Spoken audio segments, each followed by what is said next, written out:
Seorang prajurit TNI memiliki pengetahuan yang bersifat umum yang berasal dari dunia pendidikannya sebelum menjadi prajurit TNI, dan memiliki pengetahuan yang bersifat khusus yang berasal dari pendidikan-pendidikan yang diikutinya selama menjadi militer. Sehingga diharapkan seorang prajurit TNI memiliki pengetahuan yang banyak yang dapat digunakan di dalam kehidupan sehari-harinya, baik sebagai sosok militer maupun sebagai masyarakat atau warga negara. Pengetahuan itu pada dasarnya adalah sesuatu yang diperoleh dari pengalaman atau perjalanan hidup manusia dan keadaan makhluk lainnya. Pengetahuan dapat diperoleh dari berbagai cara dan media. Bisa dengan melihat, mendengar, mencium bau, atau bahkan merasakan sesuatu dengan kulit atau rabaan, atau dengan hati. Berdasarkan tingkatan dan cara memperoleh pengetahuan tersebut, maka pengetahuan dibagi menjadi 3 macam, yaitu perolehan level pertama, kedua, dan ketiga. Perolehan level pertama. Pada level ini, pengetahuan diperoleh dari apa yang dialami oleh diri kita sendiri, baik dengan cara melakukan sendiri suatu kegiatan, melihat suatu peristiwa atau perbuatan, atau mendengar sendiri suatu keadaan, seperti yang dijelaskan pada paragraf di atas. Kemudian hal-hal tersebut dijadikan sebagai sesuatu hal yang dianggap dialami sendiri oleh kita. Diharapkan kita dapat merasakan langsung pelajaran yang kita peroleh sebagai sesuatu yang sangat berharga dan menjadi pedoman dalam kehidupan kita di masa yang akan datang. Perolehan level kedua. Pada level ini, pengetahuan diperoleh dan dipelajari secara tidak langsung, bukan dialami oleh diri kita sendiri, melainkan dialami oleh orang lain, yang mana orang tersebut menceritakan apa yang dialaminya sendiri, baik melalui kegiatan lahiriah, penglihatan, pendengaran, ataupun hatinya. Perolehan pengetahuan melalui level kedua ini masih perlu kita analisis lebih lanjut, karena bisa saja interpretasi orang lain terhadap apa yang dialaminya berbeda jika kita langsung yang mengalaminya.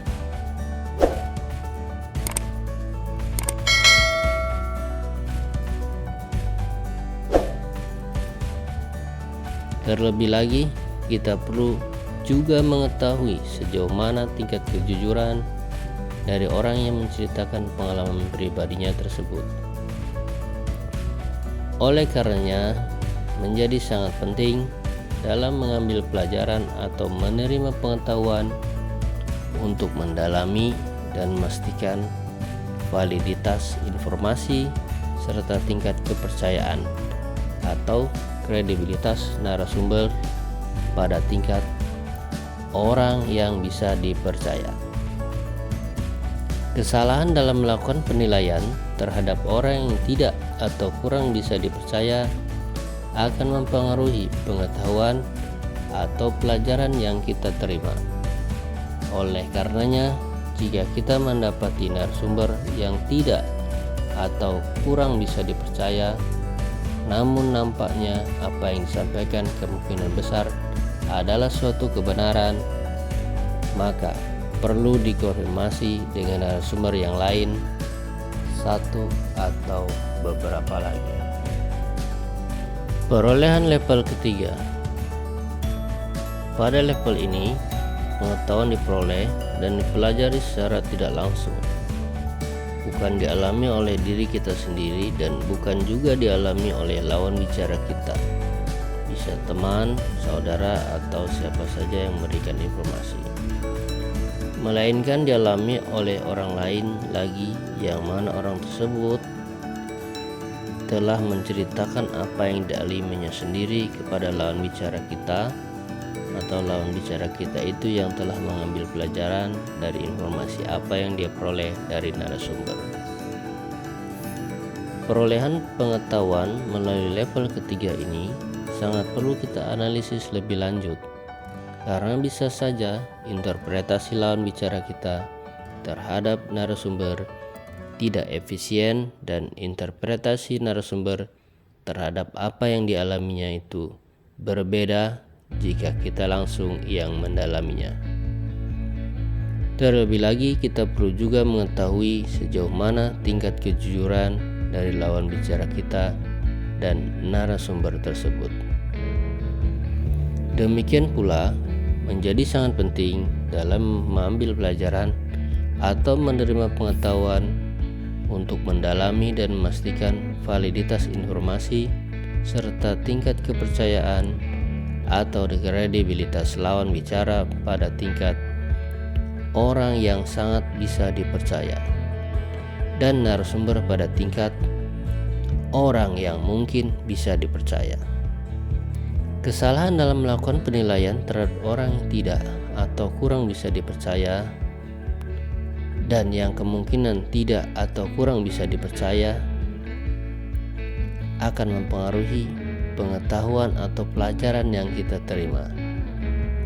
Oleh karenanya, jika kita mendapati lawan bicara dan narasumber yang seperti ini, namun nampaknya apa yang kita terima kemungkinan besar adalah suatu kebenaran, maka sangatlah perlu dikonfirmasi dengan narasumber yang lain, satu atau beberapa lagi.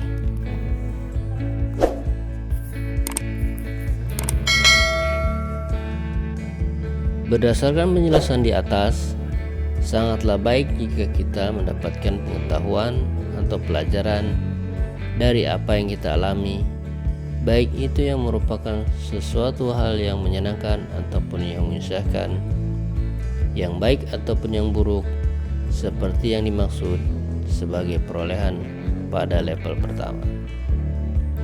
Namun, alangkah lebih baik lagi jika kita bisa mendapatkan pengetahuan melalui perolehan pada level kedua dan ketiga saja. Yang penting kita sudah cukup mendapatkan pelajaran yang sangat berharga darinya. Jika kita mengalami sendiri sesuatu kebaikan, tentu sangatlah berbahagia. Namun, jika mengalami hal-hal yang buruk, tentulah cukup menyusahkan. Oleh karenanya, semoga kita termasuk golongan orang-orang yang tidak mengalami sendiri suatu keburukan, namun sudah dapat mengambil pelajaran dari keburukan itu. Dan ketika terkadang sesekali kita juga perlu mengalaminya supaya kita beriman dan bertakwa, maka bersabar dan bertawakallah. Tidak sesekali seseorang mengatakan sudah beriman jika ia belum diuji. Rekan-rekan bisa lihat Quran Surat Al-Baqarah ayat 155 dan 214 serta Quran Surat Al-Ankabut ayat 2. Demikian diskusi kita hari ini. Semoga di lain waktu kita berjumpa kembali. Terima kasih. Salam sehat dan tetap semangat.